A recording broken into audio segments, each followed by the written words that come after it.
Bonsoir à toutes et à tous, j'espère que vous allez bien, j'espère que vous êtes en forme, j'espère que vous êtes heureux, parce que c'est ce qui compte dans la vie, c'est d'être heureux.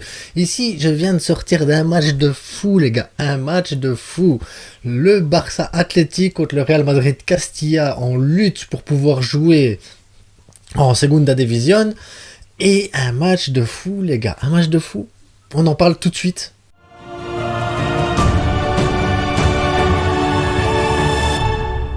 Donc ça va pas être un débrief de malade non plus parce que voilà, je connais pas très bien non plus le Barça Athletic. C'est la première fois que je vois le Barça Athletic jouer ici. Je me suis dit tiens, contre le Real Madrid Castilla, ils se battent parce que celui qui gagne le match aller et le match retour, donc le total des deux matchs, passe en Segunda División s'il gagne la finale, parce que ça se joue avec un groupe comme ça, c'est demi-finale, enfin quart, demi-finale, un truc comme ça, une sorte de tableau. Celui qui gagne, il joue après une finale et après ben voilà, le gagnant passe en Segunda División. Donc le Barça doit jouer contre le Real Madrid, bien, le Real Madrid Castilla, et s'ils gagnent les deux confrontations, à ce moment-là, le Barça passe en finale, et cette finale-là, ben, s'il la gagne, le Barça va en Segunda División.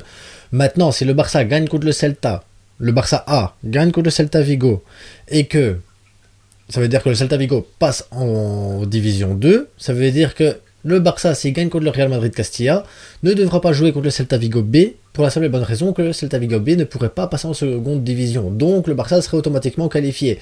Ça, c'est une bonne chose.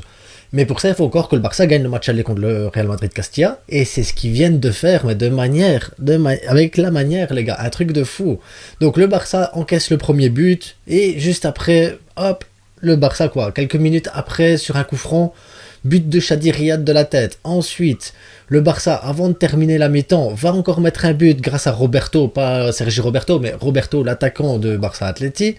Beau but aussi grâce à un beau pressing et tout ça. Donc voilà, déjà un beau but de base. Deuxième mi-temps, quel serait un match du Real Madrid sans avoir un penalty donné? Ben voilà, le Real Madrid revient à 2-2 avec un penalty. Et je le dis donné parce que vraiment, il est donné ce penalty. Enfin bref, on va pas aller sur les débats, ça sert à rien. Mais voilà, quand tu vois ce match, de toute façon, bref. Et Luismi, il nous met un doublé, mais un doublé, les gars. Je vous invite à aller sur YouTube à regarder les highlights de ce match-là. Le doublé de Luismi, il est monstrueux. Monstrueux. Les deux buts sont juste monstrueux. Le gars, il s'est mis en mode Messi, en mode Ronaldinho. Je sais pas exactement ce qu'il a fait. Mais les deux frappes pied gauche, les gars, pleine lucarne. Le premier, petit lob au gardien. Enfin, il faut aller les voir, les gars. Les buts, ils étaient magnifiques. Magnifiques. J'ai pas souvenir de beaux buts comme ça avec le Barça A cette saison. Enfin, c'est un truc de fou. Les deux buts qu'il a mis étaient juste impressionnants. Maintenant, je vous dis, je vais pas m'attarder là-dessus parce que je connais pas assez bien les joueurs. Donc voilà. La seule chose que j'ai pu remarquer, c'est que Chadi Riyad, Carbonel, ils ont fait tous les deux un super match en défense centrale. Franchement, super match. Casado, mais qu'est-ce qu'il fout là, les gars? Qu'est-ce qu'il fout là en Division 3? Ce joueur doit absolument rejoindre l'équipe 1. Mais vraiment, il est tout seul au milieu, il gère le milieu, mais un truc de fou. Serein, balle au pied, il va au contact, il a pas peur, il fait... Le gars, c'est une machine, les gars. C'est une machine. Il doit passer à l'équipe 1. Luismi, c'est un joueur qui est en prêt au Barça Athletic. Il faut que le Barça, il l'achète. Parce que ce joueur-là, il a une patte gauche impressionnante, les gars. Autant en première mi-temps, je l'ai trouvé un peu... Voilà, pas très très très bien. Et là, sa deuxième mi-temps, les deux buts qu'il nous met, magnifique. Et Garrido qui est rentré aussi. Maintenant, je comprends pas pourquoi Garrido, il rentre pas directement. Pourquoi il est pas titulaire. Parce que quand il est rentré, on a vu une différence aussi dans le jeu. Pourquoi Garrido n'est pas titulaire? Là, franchement, ceux qui regardent le Barça Athletic, ceux qui sont habitués à voir leur match, il faut qu'ils me donnent une explication de pourquoi il rentre en cours de jeu à chaque fois, pourquoi il n'est pas titulaire directement. Ce garçon-là aussi, balle au pied, il y a quelque chose avec Garrido, il y a quelque chose avec Luismi, il y a quelque chose avec Casado, Chadi Riyad et Carbonel, c'est bon en défense, ça vaut pas l'équipe 1, ça c'est sûr et certain, mais c'est bon, tu vois, pour la division 3, même pour passer en division 2, c'est pas mauvais du tout. Mais il leur manque encore quelque chose pour pouvoir prétendre. Mais Casado, Garrido et Luismi, franchement, les gars, ils m'ont impressionné. Estanis, un peu moins. Voilà, Roberto, ça va, on voit que de toute façon il a le sang-froid devant le but, mais après c'est pas encore ça non plus. Mais franchement, super match. Arnaud Tenas, aussi un beau match, il faut dire ce qui est, balle au pied, dégagement à la main et tout. Arnaud Tenas, il a le sang catalan, il a cette philosophie du Barça.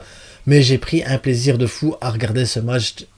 C'était le mini classico, les gars. Et franchement, un plaisir de fou. Maintenant, pourquoi l'arbitre il donne pas de carton jaune au Real Madrid? Enfin, il aurait dû en donner déjà en première mi-temps plusieurs, parce que Casado il s'est fait violenter pendant toute la première mi-temps. Deuxième mi-temps, ça a commencé pareil aussi. Donc voilà, l'arbitrage, encore une fois, c'est compliqué. Après, peut-être que je suis trop catalan, les gars. Peut-être que je me dis non, je défends, je sais pas. Mais en tout cas, si vous savez aller revoir les deux buts, franchement, vous raterez pas, vous raterez rien, les gars. Je vous invite vraiment à aller voir les deux buts de Luismi. Ils sont monstrueux, monstrueux, monstrueux, monstrueux, monstrueux. Mais ça promet des bonnes choses pour la saison prochaine parce que franchement, le 4-2 à domicile, je vois mal ce Real Madrid-Castilla aller chercher la victoire contre Barcelone à Madrid. Franchement, je les vois mal. Le Barça bien en place, ça joue le jeu de position. On voit que Rafa Marquez, il a vraiment fait un beau travail parce qu'on a ce système de jeu correspond parfaitement au système de jeu de la A. Ça veut dire que les joueurs de la B, s'ils vont en A, ben, ils sont pas perdus. Ils sont dans le même délire, en fait. C'est le même délire, c'est le même schéma tactique, c'est le même truc. Avec moins de qualité pour certains joueurs, moins d'automatisme pour d'autres, avec des erreurs techniques et tout ça. Parce que voilà, ça reste de la division 3. Il faut rester cohérent aussi. C'est pas non plus que ça joue comme l'équipe 1, mais il y a vraiment de très bonnes choses et il y a vraiment de très beaux joueurs à aller voir jouer et je vous invite vraiment à essayer de, quand vous avez la possibilité de regarder leur match, et de regarder leur match parce que franchement, ici, je viens de prendre un plaisir de fou à regarder ce match, alors que j'aurais pu regarder le PSG, regarder la dernière de Messi, hein, mais les supporters parisiens ne méritent pas que je regarde leur match, donc les gars, Barça Atleti, victoire 4-2. Je m'arrêterai là-dessus. Allez voir les highlights, abonnez-vous, likez, partagez. En attendant, les gars, on se retrouve demain pour le débrief à chaud du match du Barça. Et sûrement un short, comme je vous l'ai dit, avant match et tout ça. On veut Lewandowski qui marque, et Ter Stegen, et ta. En attendant, merci à vous, les gars. À bientôt.